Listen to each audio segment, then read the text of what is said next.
اعوذ باللہ من الشیطان الرجیم بسم اللہ الرحمن الرحیم فَإِذَا قَرَأْتَ الْقُرْآنَ فَاسْتَعِذْ بِاللَّهِ مِنَ الشَّيْطَانِ الرَّجِيمِ۔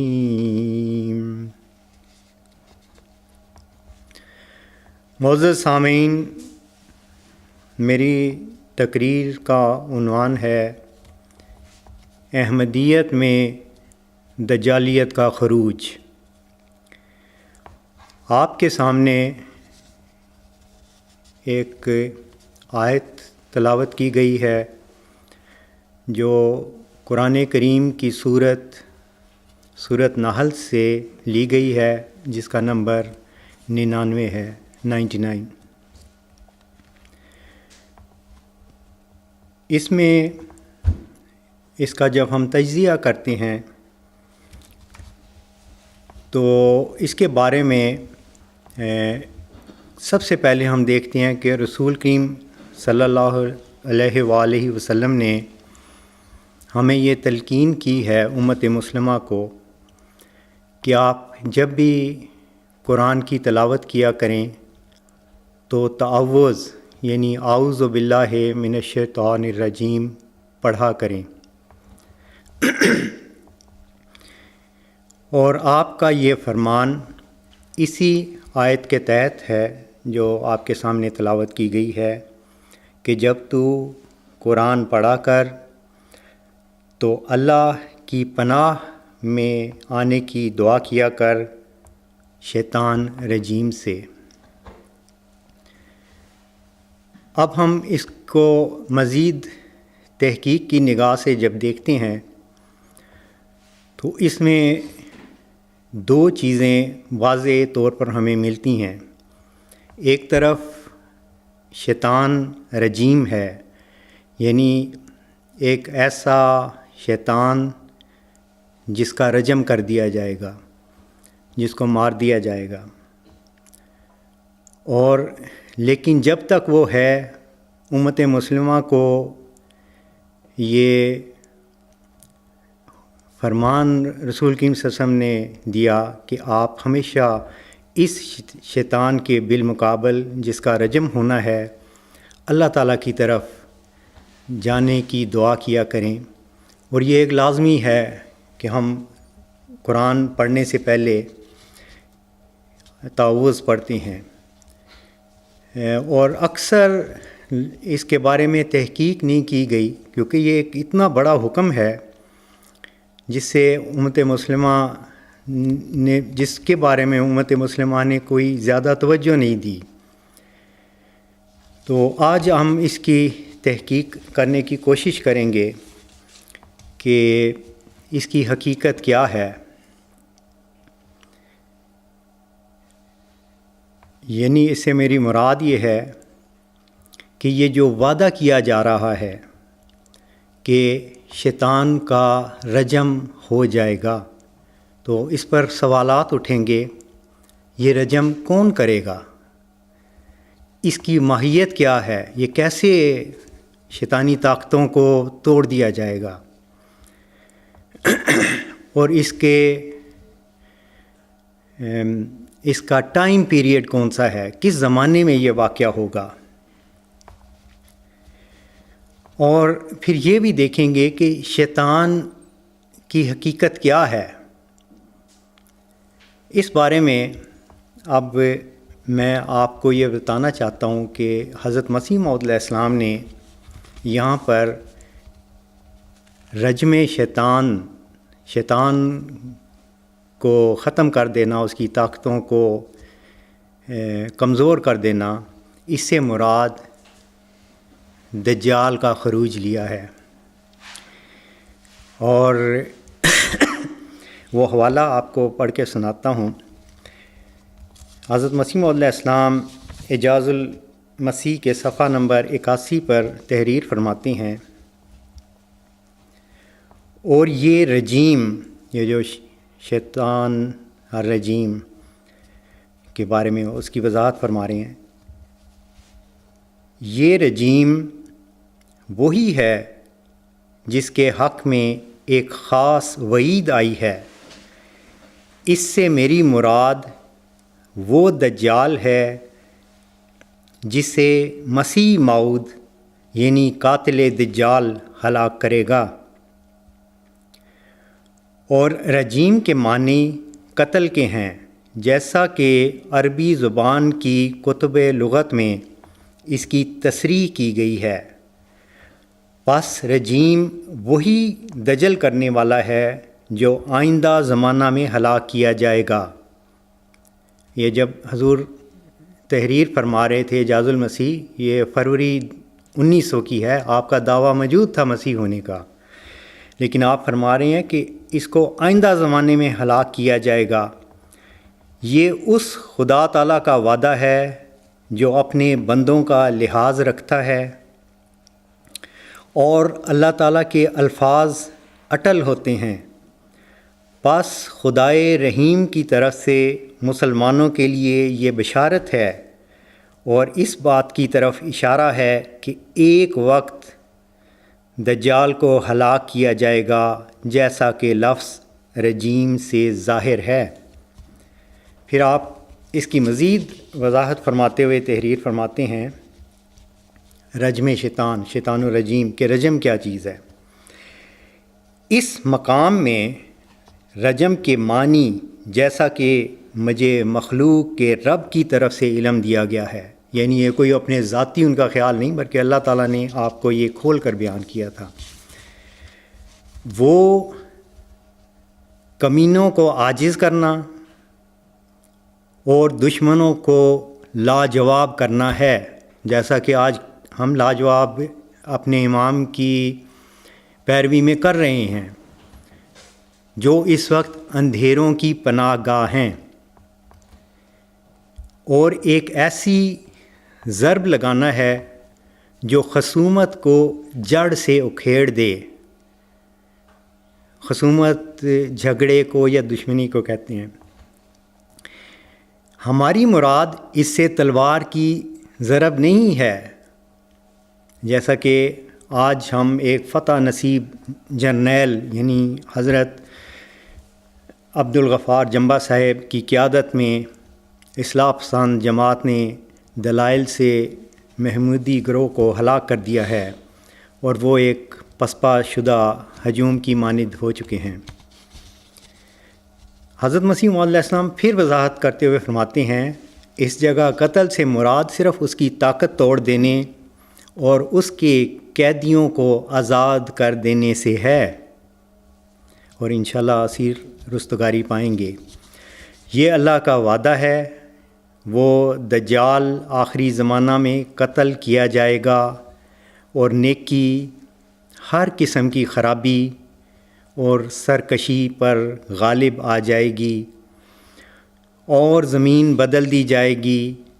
اکثر لوگ خدائے رحمان کی طرف رجوع کر لیں گے، اور زمین اپنے رب کے نور سے روشن ہو جائے گی، اور قلوب شیطانی تاریکیوں سے باہر آ جائیں گے۔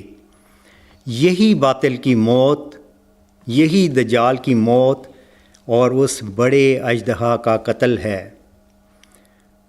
اور شیطان کا نام رجیم بطور پیش گوئی رکھا گیا ہے، کیونکہ رجم کے معنی بلا شک و شبہ قتل کرنے کے ہیں، اور جب مقدر یوں تھا کہ یہ دجال خدائے ذوالجلال کے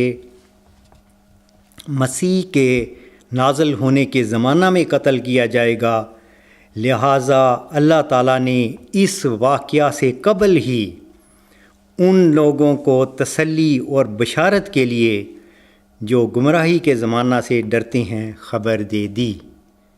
یہ آپ کے یہ الفاظ اعجاز المسیح صفحہ 81 سے 99 تک ہیں۔ اب یہاں پہ بھی ہم دیکھتے ہیں کہ حضرت مسیح موعود علیہ السلام ایک آئندہ زمانے میں پھیلنے والے فتنے کو سے خبردار کر رہے ہیں، اور یہ فرما رہے ہیں کہ جو ہم قرآن پڑھنے سے پہلے اعوذ باللہ من الشیطان الرجیم پڑھتے ہیں تو اس سے مراد یہ ہے کہ آئندہ زمانے میں جو برائی پھیلنے والی تھی اس کو ختم کرنے کے لیے ایک مسیح ظاہر ہوگا، اور وہ اس شیطانی طاقت کو، اس دجالی طاقت کو توڑ دے گا۔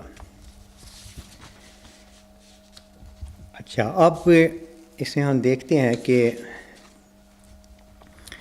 جب رسول کریم صلی اللہ علیہ وسلم نے اپنے زمانے میں صحابہ کو دجال کے بارے میں خبر دی تو اس زمانے میں کیونکہ اللہ تعالیٰ کی طرف سے یہ کھولا نہیں گیا تھا کہ دجال کی ماہیت کیا ہے، کب ظہور ہوگا، تو اس لیے اس پہ بہت سارے سوالات تھے، جیسا کہ میں چند ایک احادیث آپ کے سامنے پیش کرنے کی کوشش کرتا ہوں تو آپ کو علم ہوگا کہ اس زمانے میں صحابہ نے اس کو کس طرح دیکھا تھا اور انہوں نے پھر اس پر کیسے سوال اٹھائے تھے۔ پھر ساتھ ہی ہم یہ بھی دیکھتے ہیں کہ قرآن کریم میں خروج دجال کے الفاظ کے ساتھ کوئی خبر نہیں دی گئی، اور جب کہ یہ فتنہ سب سے بڑا فتنہ قرار دیا گیا تو پھر قرآن میں اس کا صاف ذکر کیوں نہیں تھا؟ تو اور اگر ہے تو وہ کن آیات میں ہے؟ یہ بھی ہم دیکھیں گے کہ رسول کریم صلی اللہ علیہ وسلم نے اپنے زمانے میں اور اس کے بعد حضرت مسیح علیہ السلام نے اس کو قرآن کی کن کن آیات سے ریلیٹ کیا ہے یا ان کو جوڑا ہے۔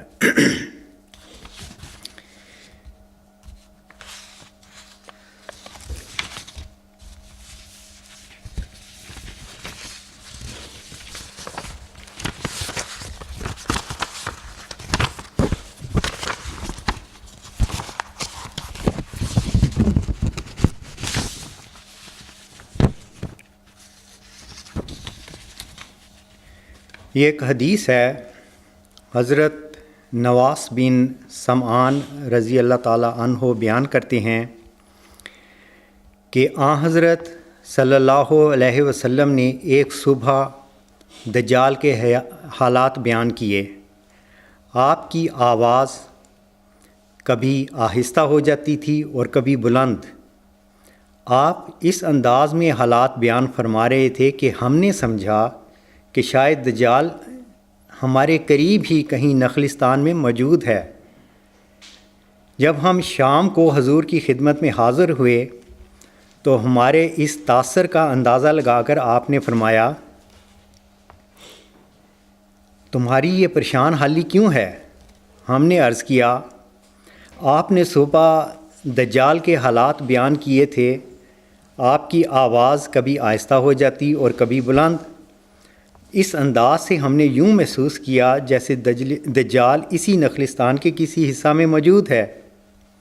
اس پر حضرت صلی اللہ علیہ وسلم نے فرمایا، اب یہ سننے والی چیزیں ہیں، تمہارے متعلق مجھے دجال کے کسی فتنہ کا ڈر نہیں، اگر وہ اب ظاہر ہوا تو میں تم میں موجود ہوں، تو اللہ تعالیٰ کی توفیق سے میں اس کا مقابلہ کروں گا اور تم تک اس کا اثر نہیں پہنچنے دوں گا، اور اگر میرے بعد ظاہر ہوا تو انسان کو خود اپنے بچاؤ کی تدابیر کرنی چاہیے۔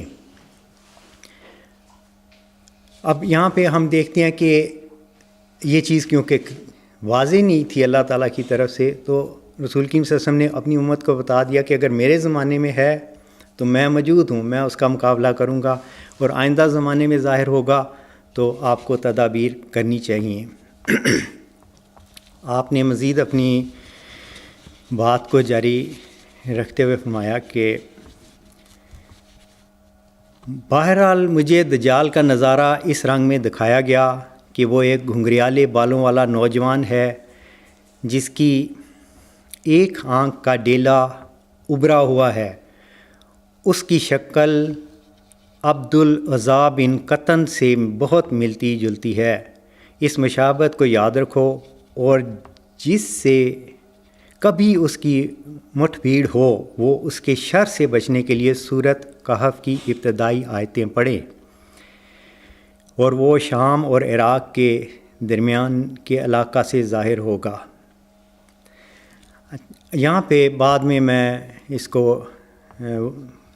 واضح کرنے کی کوشش کروں گا کہ رسول کریم صلی اللہ علیہ وسلم نے اپنے زمانے میں فرمایا تھا کہ اس کی شکل فلاں شخص سے ملتی ہے، تو ہم یہ دیکھنے کی کوشش کریں گے کہ اس زمانے میں اس کی شکل کہیں جماعت احمدیہ میں خلافتی نظام یا محمودی نظام سے تو نہیں ملتی۔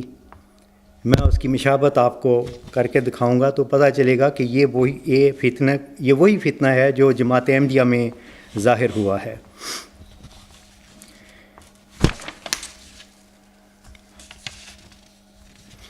اب میں اس طرف آتا ہوں کہ ہم یہ دیکھتے ہیں کہ جماعت احمدیہ میں کیا ہوا۔ قرآن کریم سے رسول کریم صلی اللہ علیہ وسلم کی احادیث میں جو سب سے پہلی حدیث بخاری شریف میں درج ہے وہ ہے انما الاعمال بالنیہ، اعمال کا دار و مدار نیتوں پر ہے، اور نیت ایک ایسی چیز ہے جو ہمارے سینوں میں پوشیدہ ہوتی ہے۔ کسی کو علم نہیں ہے کہ ہم کیا نیت رکھتے ہیں، کیا کرنا چاہتے ہیں۔ اس کا علم اس وقت ہوتا ہے جب عملی طور پر ہم کوئی قدم اٹھاتے ہیں اور مادی طور پر اس کا ظہور ہوتا ہے، تو ہمیں پتہ چلنا شروع ہو جاتا ہے کہ یہ شخص کس نیت سے کام کر رہا ہے۔ ہم اس کے عمل سے اس کی نیت کو جاننے کی کوشش کرتے ہیں۔ تو اس کو میں ایک چھوٹی سی مثال سے واضح کرنے کی کوشش کرتا ہوں تاکہ وہ مفہوم سمجھنے میں آسانی ہو۔ مثلا ایک شخص فقیر بیٹھا ہوا ہے، اس نے اپنے سامنے پیالہ رکھا ہوا ہے جس میں لوگ اس کی مدد کرنے کے لیے کوئی چند سکے ڈال دیتے ہیں۔ تو ایک شخص اس کی طرف بڑھتا ہے جس کے ہاتھ میں ایک نوٹ ہے یا سکے ہیں، تو عام طور پر ہمیں یہی خیال آئے گا، کیونکہ ہمارا مشاہدہ ایسا ہے کہ یہ شخص اس غریب انسان کی مدد کرنا چاہتا ہے، لیکن ہم دیکھتے ہیں کہ وہ شخص اس کی طرف بڑھتا ہے اور پھر اچانک اس کا پیالہ اٹھا کے بھاگ جاتا ہے۔ تو اس عمل سے ہمیں پتہ چل جاتا ہے کہ اس شخص نے مدد کرنے کی کوشش نہیں کی، بلکہ یہ تو اس کی نیت چوری کرنے کی تھی، اس غریب کا بھی مال لوٹ لینے کی کوشش کی تھی۔ تو اعمال جب وقوع پذیر ہوتے ہیں تو پھر اس کے نیتوں کا پتہ چل جاتا ہے۔ اب ہم اس اصول پہ دیکھتے ہیں کہ حضرت مسیح موعود علیہ السلام کی وفات کے بعد جماعت احمدیہ میں کیا ہوا۔ اب ہم تاریخ میں جماعت احمدیہ کی تاریخ میں پڑھتے ہیں کہ حضرت مسیح موعود علیہ السلام جب فوت ہو گئے تو ان کے سرانے پر کھڑے ہو کر مرزا بشیر الدین محمود صاحب نے یہ کہا تھا، اے خدا، میں تجھ کو حاضر و ناظر جان کر تجھ سے سچے دل سے یہ عہد کرتا ہوں کہ اگر ساری جماعت احمدیت سے پھر جائے تب بھی وہ پیغام جو حضرت مسیح موعود علیہ السلام کے ذریعے تو نے نازل کیا، میں اس کو دنیا کے کونے کونے میں پھیلاؤں گا۔ اب ہم اس بیان کو دیکھتے ہیں تو یہ ایک بہت نیک بیان ہے، بڑی نیک نیتی پر مبنی بیان لگتا ہے، اور کوئی وجہ نہیں کہ ہم اس میں کوئی اعتراض اٹھائیں اس پہ۔ لیکن کیا عملاً وہ اس بیان پہ پھر قائم رہے؟ وہ پھر ہمیں آئندہ آنے والے واقعات بتاتے ہیں کہ ان کی پھر نیت کیا تھی۔ ہم یہ دیکھتے ہیں کہ حضرت خلیفہ نور الدین رضی اللہ تعالیٰ عنہ کے زمانے میں انہوں نے مثلاً مجلس ارشاد قائم کی۔ اب یہ بظاہر یہ کہا گیا تھا کہ تحریر اور تقریر سے جماعت احمدیہ کا موقف بیان کرنے کے لیے ایک گروہ ہو جسے مجلس ارشاد کہا گیا، وہ نوجوانوں کی بھی تربیت کرے اور باہر جو غیر از جماعت لوگ ہیں ان کو بھی یہ جماعت احمدیہ کا پیغام پہنچائے۔ یہ مجلس ارشاد کا مقصد تھا، اور یہ بظاہر بالکل نیک مقصد معلوم ہوتا ہے، اور کوئی وجہ نہیں کہ کوئی اس پہ اعتراض کرے۔ اس کے بعد آپ نے دعوت الخیر فنڈ شروع کیا۔ بظاہر یہ بھی ایک نیک ہے کہ چلو جی پیسے اکٹھے کیے جا رہے ہیں اور اس کے معاملے میں ضرورت کے وقت ان کو استعمال کیا جائے۔ پھر آپ نے اخبارات کے ہوتے ہوئے الفضل جاری کیا۔ بظاہر ایک نیک کام ہے، ایک اسلام کا پیغام یا جماعت احمدیہ کا پیغام پھیلانے کے لیے آپ نے یہ اقدامات کیے ہوں گے۔ تو ہم اگر ان کو بالکل نیوٹرل ہو کے دیکھیں تو اس میں بظاہر کوئی ایسی چیز نہیں نظر آتی، لیکن ہم جب دیکھتے ہیں کہ خلیفہ اول رضی اللہ تعالیٰ عنہ کی وفات ہو جاتی ہے تو ان تمام اقدامات کی حقیقت یا وہ جو نیت کیا تھی وہ سامنے ہمیں نظر آنا شروع ہو جاتی ہے۔ تو اب ہم ذہن میں سوچیں کہ حضرت حکیم نور الدین رضی اللہ تعالیٰ عنہ فوت ہو گئی ہیں، ان کی ڈیڈ باڈی پڑی ہوئی ہے۔ تو اگر مرزا بشیر الدین محمود صاحب سچے تھے تو ان کو اس وقت اپنے بزرگ والد علیہ السلام کے سراہنے پہ کھڑے ہو کے انہوں نے ایک عہد کیا تھا، اس وقت بھی وہی عہد دہرانا چاہیے تھا۔ ان کو کہنا چاہیے تھا کہ اے خدا، میں تجھ کو حاضر ناظر جان کر سچے دل سے یہ عہد کرتا ہوں کہ اگر تمام جماعت حضرت مسیح موعود علیہ السلام کے مشن کو چھوڑ جائے تب بھی میں اسی مشن کے لیے لڑتا رہوں گا۔ اور وہاں پہ یہ بات سامنے آنی چاہیے تھی کہ انجمن خدا کے مقرر کردہ خلیفہ یعنی حضرت مسیح موعود علیہ السلام کی جانشین ہے، میں اس کے لیے آخری دم تک لڑتا رہوں گا۔ لیکن عملاً کیا ہوا؟ انہوں نے کک آؤٹ کر دیا انجمن کو، اور کن لوگوں کی حمایت سے کیا؟ وہی مجلس ارشاد، وہی مجلس انصار اللہ، وہی فنڈ۔ تو یہ ان واقعات نے بتا دیا کہ ان کی نیت وہ نہیں تھی، نیک نیتی نہیں تھی، وہ پوشیدہ تھی۔ اور یہ میں اپنے نقطہ نظر سے اپنے خیال میں یہ سمجھتا ہوں کہ دجالیت کے عملاً ظہور کا، مادی طور پر ظہور کا یہ وہ وقت تھا جب یہ پودا جو زمین میں پوشیدہ تھا باہر نکل آیا، اور پھر یہ بڑھتا رہا۔ اللہ کے سوا کسی چیز کو دوام نہیں، ہر چیز یا وہ بڑھتی ہے یا اس کے زوال پذیر ہو جاتی ہے۔ تو یہ ابھی پودا نکلا تھا جس نے اب بڑھنا تھا، اور اس نے اپنے پر پرزے دکھانے تھے، جو ہم دیکھتے ہیں کہ پھر ہر خلیفہ کے دور میں یہ بڑھتا گیا، اور آج ایک تناور درخت بن کے ہمارے سامنے کھڑا ہے، وہی دجالیت کا درخت جسے مسیح نے بالآخر قتل کر دینا تھا۔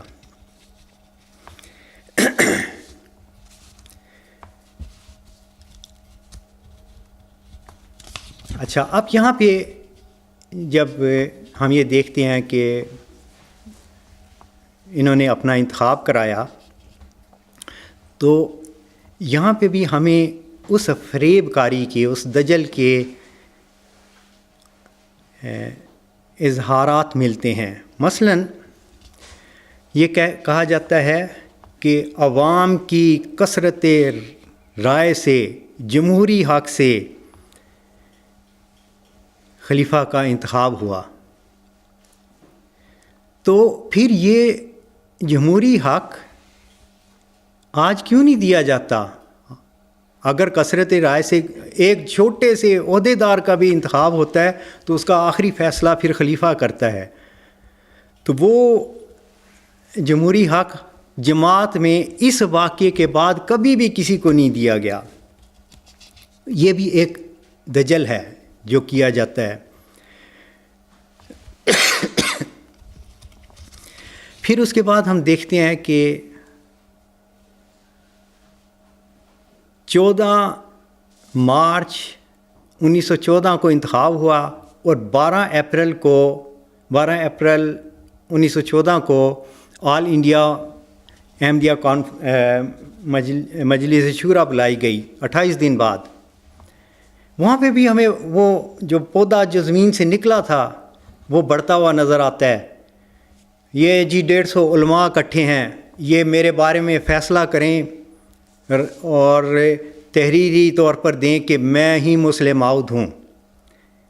یہ واضح دجل ہے جو وہ کر رہے تھے, جھوٹ بول رہے تھے. اگر وہ تھے تو وہ خود کیوں نہیں ڈٹ کے انہوں نے کہا کہ میں ہوں مسلم عود.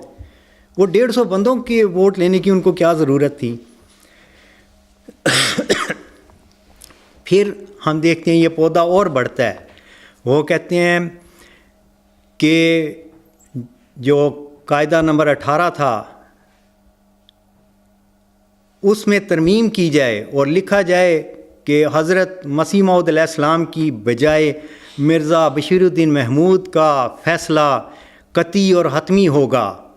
تو کیا اب ہم تھوڑا سا پھر پیچھے جاتے ہیں. جو والد صاحب کے سرانے پہ کھڑے ہو کر انہوں نے ایک عہد کیا تھا, یہ اس کی تعبیر تھی کہ میرے ابا کے سارے حکموں کو پھینک دو, میرا فیصلہ چلے گا, میں جو چاہوں گا وہ ہوگا. یہ صاف پتہ چلتا ہے کہ وہ سلسلہ جو الہی سلسلہ اللہ ہمیشہ سے قائم کرتا آ رہا ہے, اس کو یہ ٹھکرا رہے تھے اور یہ اپنی منمانی کچھ کر رہے تھے. ناظرین, قوموں کی زندگی میں عروج و زوال آتے ہیں, قومیں ابھرتی ہیں پھر ڈوب جاتی ہیں. انسان بھی انفرادی سطح پر بھی انسان پیدا ہوتا ہے, بڑا ہوتا ہے, پھر وہ وفات پا جاتا ہے. یہ اس کائنات کا ایک عام قانون ہے. اللہ کے سوا کسی کو دوام نہیں, باقی سب چیزیں تغیر پذیر ہیں. لیکن کسی قوم میں اس قدر جلدی تباہی آ جائے کہ 6 سال کے بعد ہی اس کے اندر یہ زہریلی پھونکیں جو پھونکی گئی تھیں وہ اس حد تک اثر انداز ہونا شروع ہو جائیں, جس سے ساری قوم جس کو ایک عظیم انسان نے ایک الہی راستے پہ ڈالا تھا اس کو وہاں سے نکال کر ایک دجالی راستے پہ ڈال دیا جائے. ایسی مثال بہت کم ملے گی کہ قومیں اس جلدی سے تباہ ہو گئی ہوں. 6 سال بعد ہی ہم جماعت احمدیہ کو ایک ایسے ٹریک پہ ڈال دیا گیا جو حضرت مسیح موعود علیہ السلام یا اسلام کا قائم کردہ نہیں تھا, بلکہ وہ بالآخر اسیری اور عوام کی اسیری اور ان کی بادشاہت اور ان کی دجالیت کا مظہر بنتا جا رہا تھا. اب ہم دیکھتے ہیں پھر مرزا بشیر الدین محمود صاحب نے آہستہ آہستہ, ان کو بھی پتہ تھا کہ ہر سنت اللہ یہی ہے کہ اللہ تعالیٰ تاریکی کے بعد نور لے کر آتا ہے. 100 سال بعد رسول کریم صلی اللہ علیہ وسلم نے وعدہ کیا تھا کہ اللہ سے علم پا کر خبر دی تھی کہ یہ روحانی سلسلے جاری رہیں گے قیامت تک. اب ان کو علم تھا کہ جس کا انہوں نے اپنی کتابوں میں اظہار کیا ہے, تو پھر ساتھ ساتھ کہ مجھے یہ مسئلہ پیش آئے گا, انہوں نے پھر ایک نیا نقطۂ نظر عوام کے دلوں میں ڈالنا شروع کر دیا کہ جی خلیفہ تو مجدد سے بڑا ہوتا ہے. بڑی لطیف تشریح فرمائی گئی ہے, جو جیسے کہ الفضل میں لکھا ہوا ہے کہ ایک انتہائی لطیف تشریح فرمائی گئی کہ خلیفہ کا مقام تو مجدد سے بڑا ہوتا ہے. یہ کس نے کہہ دیا؟ کیا کوئی اس کی صداقت میں حضرت مسیح موعود علیہ السلام یا رسول کریم صلی اللہ علیہ وسلم کی کوئی تحریر پیش کی جاتی ہے؟ ہرگز نہیں ملے گی. تو یہ بھی ایک دجالیت کا رنگ تھا یا زہر تھا جو احمدیہ جسم میں داخل کیا جا رہا تھا.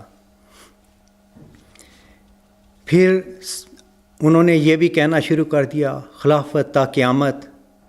یہ کس نے اس کا فیصلہ کر لیا؟ یہ کس کی سوچ تھی؟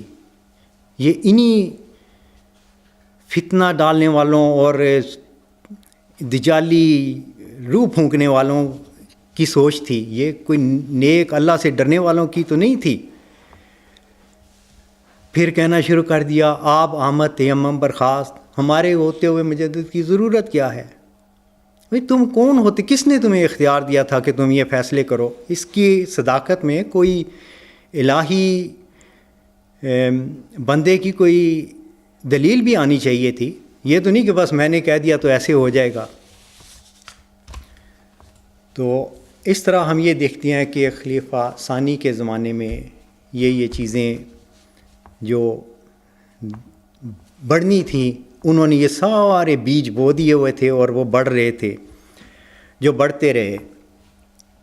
اس کے بعد ہم دیکھتے ہیں کہ مرزا ناصر احمد صاحب کا دور آتا ہے. اچھا، اب میں واپس رسول کریم صلی اللہ علیہ وسلم کے زمانے میں چلا جاتا ہوں. آپ نے فرمایا کہ دجالی طاقتیں بڑی میٹھی زبان ہوگی، شہد کی طرح میٹھی ہوگی. یہ حدیث ہے، آپ حدیث کی کتب میں پڑھ سکتے ہیں. مگر ہوں گے وہ دجال ہی. لو فار آل ہیٹڈ فار نن کا نعرہ لگانے والا کوئی اور شخص نہیں تھا، خود مرزا ناصر احمد صاحب تھے. بڑا اچھا کلمہ لگتا ہے سننے میں، لیکن عملاً کیا ہے؟ عملاً یہ ہے کہ وہ اسٹیشن پہ کچھ طلباء ہیں، ان کی دھلائی کر کے رکھ دو، مارو پیٹو ان کو. اسی کو لا فار آل کہا جاتا ہے. ظاہر کچھ ہے، باطن کچھ ہے. بالکل یہ وہی چیز ہے. بہت سے ہیں جو اوپر سے صاف ہیں اور اندر سے سام، بہت سے ہیں جو حلم ظاہر کرتے ہیں اور اندر سے بھیڑیے. یہ سب کچھ ہمیں نظر آ رہا ہے. جس مسیح کے نام پر یہ خلیفہ بنے تھے، جانشین بننے کا دعویٰ کیا تھا، اس کی تعلیم تھی گالیاں سن کے دعا دو، پا کے دکھ آرام دو. تو آپ نے تو گالیاں اسٹیشن پہ سنی تھی، یہ ہم تسلیم کرتے ہیں کہ ان طلباء نے گالیاں نکالی ہوں گی. پر آپ نے حضرت مسیح موعود علیہ السلام کی تعلیم پر کیوں عمل نہیں کیا؟ آپ کو کس مسیح نے کہا تھا کہ ایسے لوگوں کو کی مار پیٹ کرو، ظلم کرو ان کے ساتھ؟ یہ دجل ہے. منہ سے آپ لا فار آل کہیں اور اندر سے مار کٹائی شروع کریں. اور یہ آپ کے کریکٹر کو ظاہر کر رہا تھا کہ آپ سچے راستے پہ نہیں، آپ دھوکہ دیتے ہیں، آپ فریب دے رہے ہیں سب کو، جماعت کو بھی اور اپنے آپ کو بھی، صرف اس لیے کہ اقتدار پر آپ کا قبضہ رہے. پھر ہم یہ دیکھتے ہیں کہ انہی مرزا ناصر احمد صاحب نے اسی حدیث کو کہ ہر صدی کے سر پر اللہ تعالیٰ ایک مجدد کو مبعوث کرے گا، اس کو ہی رد کر دیا، جس کی بنیاد بنا کر حضرت مسیح موعود علیہ السلام نے اپنی صداقت کو پیش کیا کہ میں اسی حدیث کی بنیاد پر ظاہر ہوا ہوں. تو یہ بھی ایک کھلا کھلا دجل ہے جو مرزا ناصر احمد صاحب کر رہے تھے. وہ کہتے ہیں جی ایران سے ہم نے بڑی سنہری مجلد کتابیں منگائیں، جس سے پتہ چلتا ہے کہ یہ حدیث قابل اعتبار نہیں.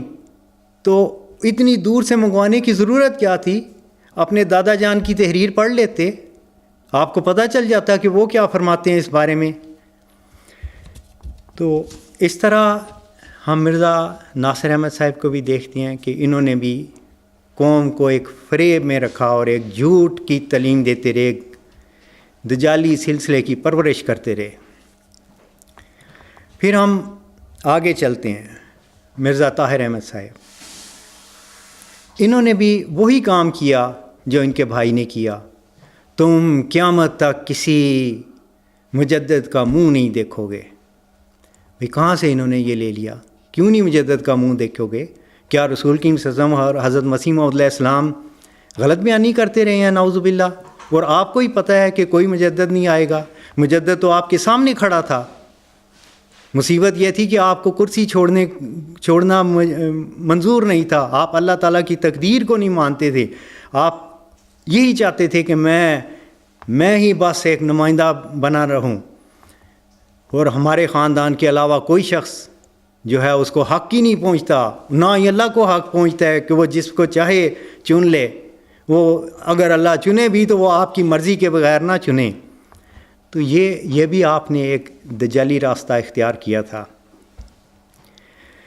اچھا، اب ہم کیونکہ یہ واقعات وہ ہیں جو سب جانتے ہیں کیا ہوا کیا نہیں ہوا. اب ہم دیکھتے ہیں کہ اب یہ موجودہ دور ہے، اس میں کیا ہو رہا ہے. اس میں پہلے تو روحانی سلسلہ، اللہ تعالیٰ کے روحانی سلسلے اور جسمانی سلسلے دونوں میں ہی. روحانی سلسلے میں دیکھ لیں تو یہی مرزا مسرور احمد صاحب کہتے ہیں کہ اس صدی میں کسی مجدد کی ضرورت نہیں. وہی بات پھر دہرائی جاتی ہے کہ اس کا فیصلہ آپ نے کرنا ہے کہ خدا نے کرنا ہے. آپ چاہتے ہیں کہ میری طاقت خدا سے بھی بڑھ کے ہو، خدا کوئی بھی فیصلہ کرے تو میری اجازت کے بغیر نہ کرے. ایسا کسی خدا کا تصور رسول کریم صلی اللہ علیہ وسلم نے نہیں دیا تھا. رسول کریم صلی اللہ علیہ وسلم نے جس خدا کا ہمیں قرآن کے ذریعے تصور دیا ہے وہ تمام قدرتوں کا مالک تھا، ہے اور رہے گا. آپ نے تو خدا کو ایک مفلوج قسم کا کریکٹر بنا کے چھوڑ دیا ہے اپنے خیالات میں. میں اس کی ایک اور رنگ میں وضاحت کرتا ہوں. جب رسول کریم صلی اللہ علیہ وسلم کا دور تھا، آپ نے فرمایا تھا کہ جب تم دجال کو دیکھو تو سورۃ کہف کی آیات پڑھا کرو. اور اب ہم سورۃ کہف کو جب دیکھتے ہیں تو اس میں آتا ہے کہ عیسائیت نے اللہ کی وحدانیت کو ختم کرنے کی کوشش کی، اس کا ایک بیٹا قرار دے دیا. یہ ٹیڑھا پن تھا. وہاں پہ لفظ ایواجا استعمال ہوا ہے ان آیات میں. دلوں میں ٹیڑھا پن تھا. اچھا، اب حضرت مسیح موعود علیہ السلام کے زمانے میں آپ نے عیسائیت کو کہا کہ یہ اس زمانے میں دجالیت ہے، ان کا فتنہ ایک دجالی فتنہ ہے. اب لیکن ہم آگے چلتے ہیں تو ہم دیکھتے ہیں کہ عیسائیت سے بڑھ کر، کیونکہ حضرت مسیح موعود علیہ السلام بھی ایک عیسیٰ تھے، آپ کو اللہ تعالیٰ نے آپ کو اسرائیل کہا، آپ نے خود فرمایا کہ میری قوم بنی اسرائیل ہے. تو ہم دیکھتے ہیں کہ یہ احمدی بنی اسرائیلیوں نے کیا کیا ہے. عیسائیت میں بیٹا اگر مصلوب ہو گیا تو باپ زندہ تھا، لیکن یہاں ہم دیکھتے ہیں کہ یہ فتنہ اس سے بڑھ کر ہے. اس میں باپ کو ہی ایک لحاظ سے مار دیا گیا ہے. کوئی اللہ ہی نہیں ہے، کوئی خالق نہیں ہے. کیوں نہیں ہے؟ اس وجہ سے نہیں ہے کہ یہ خلافت کمیٹی فیصلہ کرے گی کہ کس کو خدا کا نمائندہ بنانا ہے. اللہ کو کوئی اختیار نہیں. جو قرآن ہمیں یا رسول کریم صلی اللہ علیہ وسلم نے جس خدا کا پتہ دیا ہے وہ زندہ خدا ہے، وہ قادر خدا ہے. لیکن جب ہم محمودی نظام دیکھتے ہیں تو یہاں پر خلافتی نظام اللہ تعالیٰ سے زیادہ طاقتور بنا کے دکھایا گیا. اللہ کی مجال نہیں ہے کہ وہ خاندان سے باہر کسی کو خلیفہ بنا دے. اللہ تو ایک معذور اپاہج وجود بن کے رہ گیا ہے جو کونے میں پڑا رہتا ہے، اور کبھی اس کو خواہش پیدا ہو کہ میں کسی کو خلیفہ بناؤں تو ان کے آگے منتیں کرے کہ جناب میں آپ کے خاندان سے باہر کسی کو بنا دوں. یہ ہے اصل تصویر جو اس دور کے اس فتنے نے دنیا کے اپنی جماعت کے لوگوں کے سامنے پیش کی یا دنیا کے سامنے پیش کرنے کی کوشش کرتے ہیں. ایسا کوئی تصور نہ ہمیں رسول کریم صلی اللہ علیہ وسلم نے دیا، نہ حضرت مسیح موعود علیہ السلام نے دیا، نہ کسی نبی نے دیا.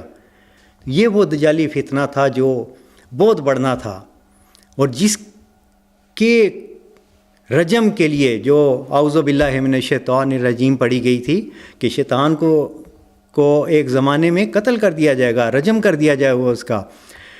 اور آپ کو کچھ دیر پہلے ہی بتایا گیا تھا کہ یہ سب واقعہ اس وقت ہونے تھے جب ایک مسیح نے دنیا میں ظاہر ہونا تھا، اور اسی نے آ کے یہ کام کرنا تھا. اور ہم دیکھتے ہیں کہ جو حضرت مسیح موعود علیہ السلام کو خبریں دی گئیں، جو حضرت صلی اللہ علیہ وسلم کو خبریں دی گئیں کہ آئندہ زمانے میں مسیح ابن مریم نازل ہوگا اور وہ اس دجالی فتنے کو ختم کر دے گا، تو آپ کے سامنے، ہمارے سامنے ہی تو یہ سب کچھ ہو رہا ہے. آج کیوں نہیں یہ ان کے منہ سے کوئی آواز نکلتی؟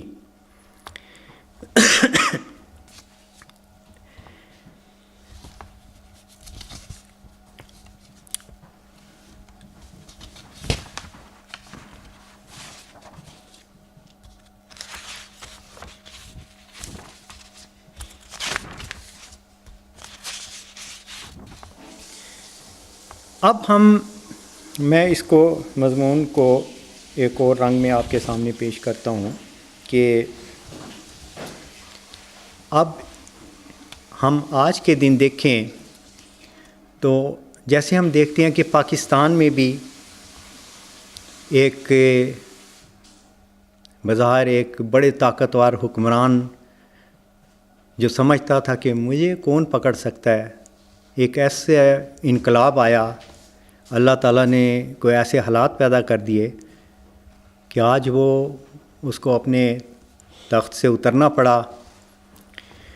تو ہم امید رکھتے ہیں کہ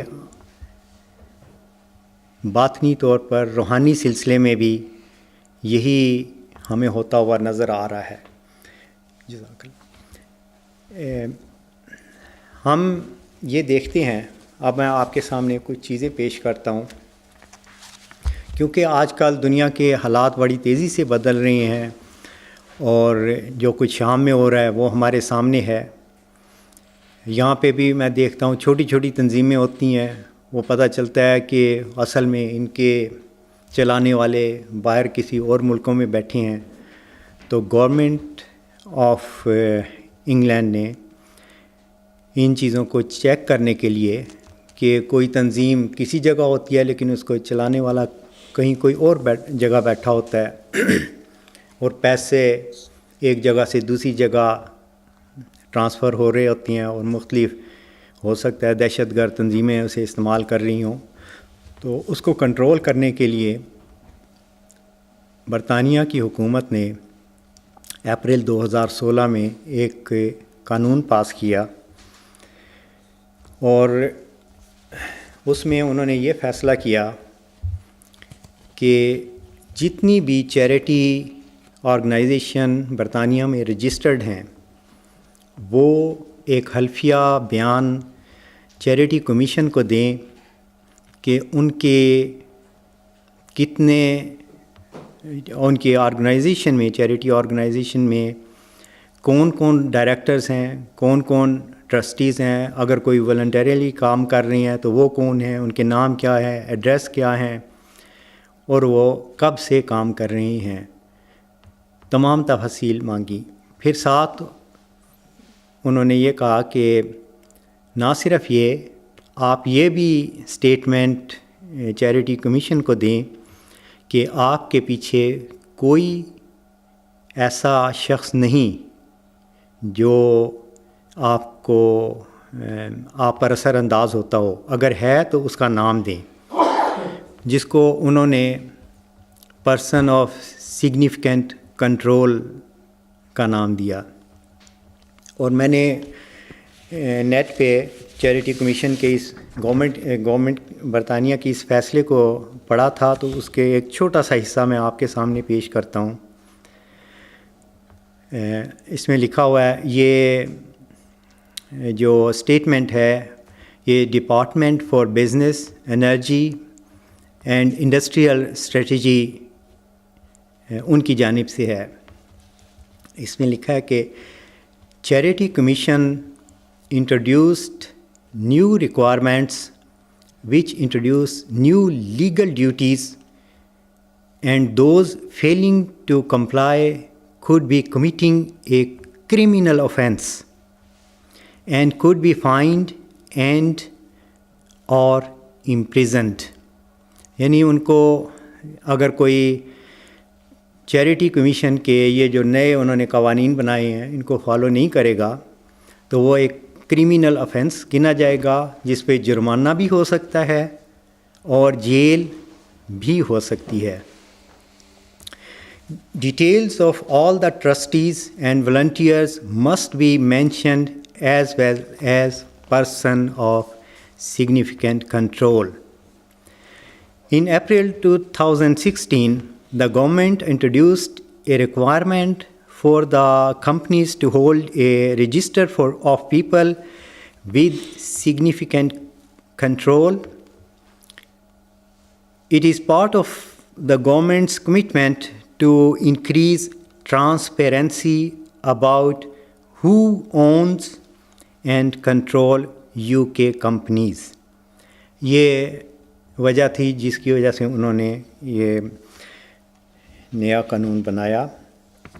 تو اب اس میں ہم یہ دیکھتے ہیں کہ جو یہ اس میں بیان دیا گیا ہے کہ پرسن آف سگنیفیکنٹ کنٹرول یہ کیا ہے. یہ انہوں نے پورا ایک سٹیٹمنٹ ہے کہ کون پرسن آف سگنیفیکنٹ کنٹرول ہے. اس پہ انہوں نے اس کے بارے میں لکھا ہے if you meet one or more of the following condition in relation to a company, then you are a PSC, person of significant control of that company. This means you will need to be entered on the PSC register. The conditions are explained in more details in chapter 5. اچھا آگے وہ چلتے چلتے یہاں پہ لکھتے ہیں, کچھ حصے میں چھوڑ رہا ہوں. کون ہے جو پرسن آف سگنیفیکنٹ کنٹرول ہے؟ Which directly or indirectly holding the right to appoint or remove majority of directors. ایک اور پوائنٹ ہے otherwise having the right to exercise or actually exercising significant influence or control. Having the right to exercise or actually exercising significant influence or control over the activities of a trust or firm which is not a legal entity but would itself satisfy any of the first 4 conditions if it were an individual. اس کو میں آسان لفظوں میں اس طرح کہہ سکتا ہوں کہ پرسن آف سگنیفیکنٹ کنٹرول وہ ہے جو کسی بھی آرگنائزیشن کو ڈائریکٹلی یا انڈائریکٹلی اس پہ اثر انداز ہوتا ہو. اچھا اب یہ انہوں نے چیریٹی کمیشن نے ان تمام آرگنائزیشن سے کہا کہ آپ 30 جون 2016 سے پہلے اپنی یہ تمام سٹیٹمنٹس جو ہیں وہ ہمیں جمع کرا دیں.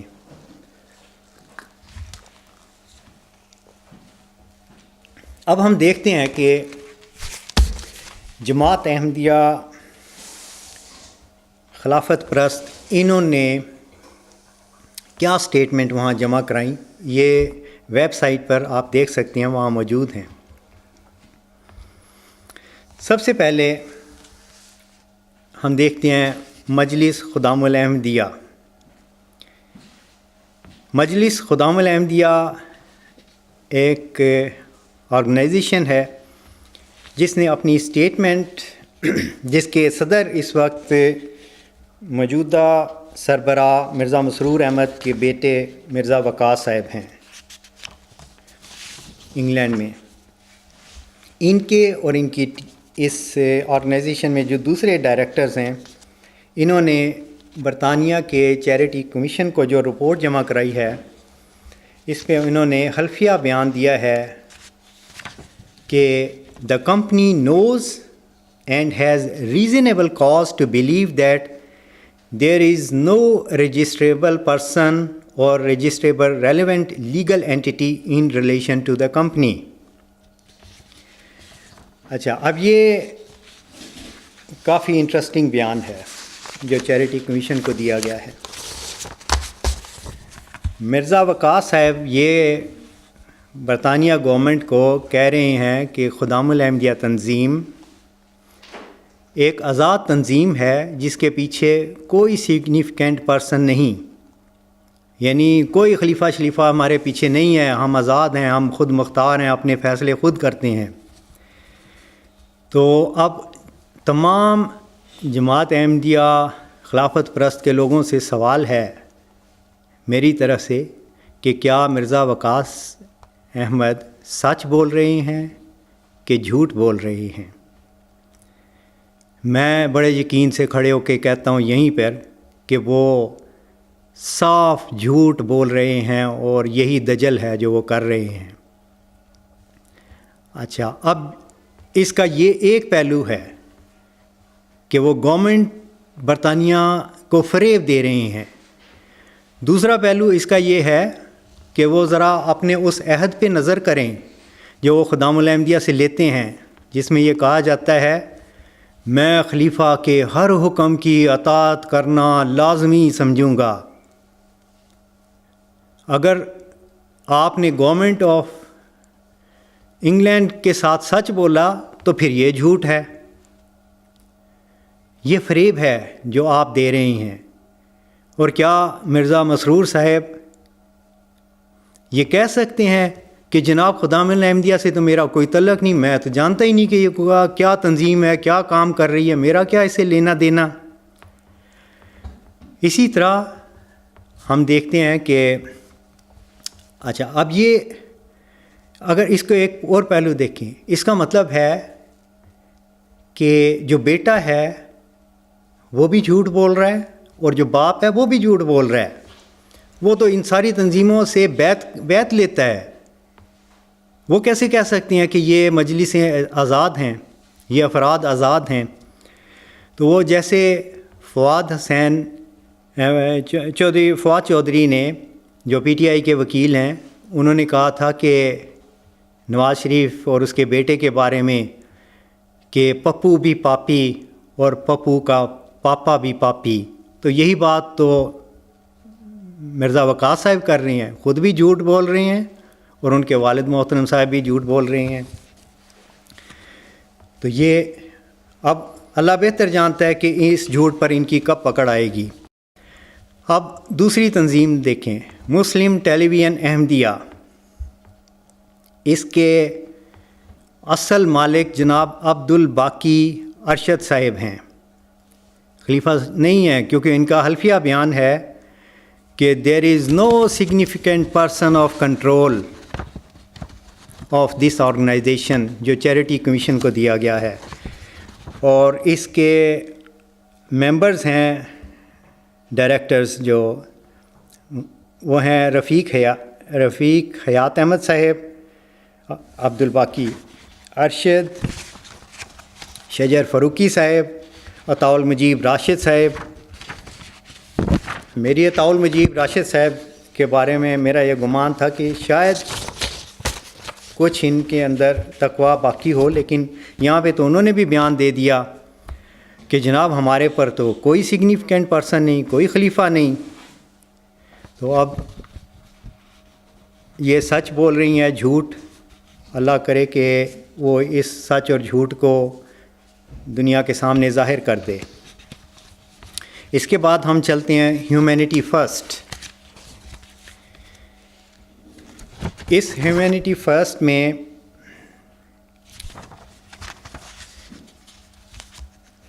انہوں نے لکھا ہوا ہے چیریٹی کمیشن نے کہ اس کے 9 آفیسرز تھے اور ان میں سے ایک نے ریزائن دے دیا. اور یہ اکثر کا میں نے وہ ڈیٹیل نہیں بتائی کہ اکثر نے یہ سٹیٹمنٹ دینے سے پہلے ریزائن دے دیے ہیں. تو یہ تو اللہ ہی بہتر جانتا ہے, ہم گیس کر سکتے ہیں کہ انہوں نے کیوں ریزائن دیا ہوگا. اس کے آفیسر جو ہیں مرزا محمود احمد صاحب ہیں اور سید مظفر احمد صاحب ہیں. ان کے ساروں کے نام, ڈیٹ آف برتھ, اپوائنٹمنٹ کب سے ہوئی, نیشنلٹی کیا ہے, یہ کہاں رہتے ہیں, یہ ساری انفارمیشن یہاں موجود ہیں. تو یہ سب افراد حلفیہ بیان دے رہے ہیں کہ جناب ہیومینٹی فرسٹ ایک آزاد ادارہ ہے جس کا خلیفہ سے کچھ بھی لینا دینا نہیں. تو اب دوست خود سوچیں کہ یہ سچ بولتے ہیں یا جھوٹ بولتے ہیں. اب ایک اور کمپنی دیکھتے ہیں, احمدیہ مسلم جماعت انٹرنیشنل. اس کے 9 ڈائریکٹرز ہیں, شجر فاروقی صاحب, مبارک احمد صاحب, ملک لال خان صاحب, شجر فاروقی صاحب, نصیر احمد قمر صاحب, منیر الدین شمس صاحب, عبد الماجد طاہر صاحب, اور ہالینڈ کے جو امیر ہیں لوئڈویک ویر ہاگن, جرمنی کے امیر عبداللہ واگس ہاؤسر. ان سب نے حلفیہ سٹیٹمنٹ دیا ہے کہ جناب احمدیہ مسلم جماعت انٹرنیشنل کے اوپر کوئی سگنیفیکنٹ پرسن نہیں, کوئی خلیفہ نہیں, ہم ہی ہیں جو اس جماعت کو چلا رہے ہیں. اب اس کے بعد شرکت الاسلامیہ, اس میں بھی بالکل وہی صورت ہے. اس میں 22 آفیسرز تھے, 12 نے غالباً سٹیٹمنٹ دینے سے پہلے ریزگنیشن دے دیے, اور یہ یہاں پہ لکھا ہوا ہے کہ کن کن لوگوں نے ریزگنیشن دیے ہیں.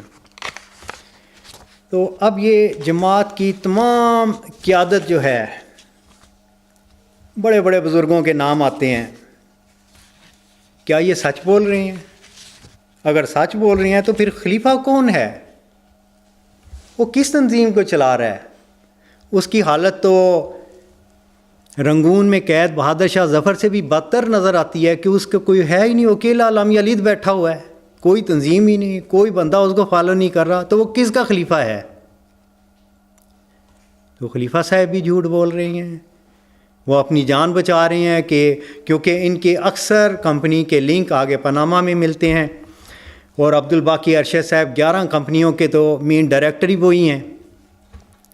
تو اصولاً تو عبد الباقی ارشد صاحب کو یا پیپر کے روح سے وہ اصل میں خلیفہ ہیں جماعت احمدیہ کے, اور ہمارا جو جن کو خلیفہ کہا جاتا ہے وہ بے اختیار اور اپاہج قسم کی ان کی صورت نظر آتی ہے, کوئی اختیار نہیں.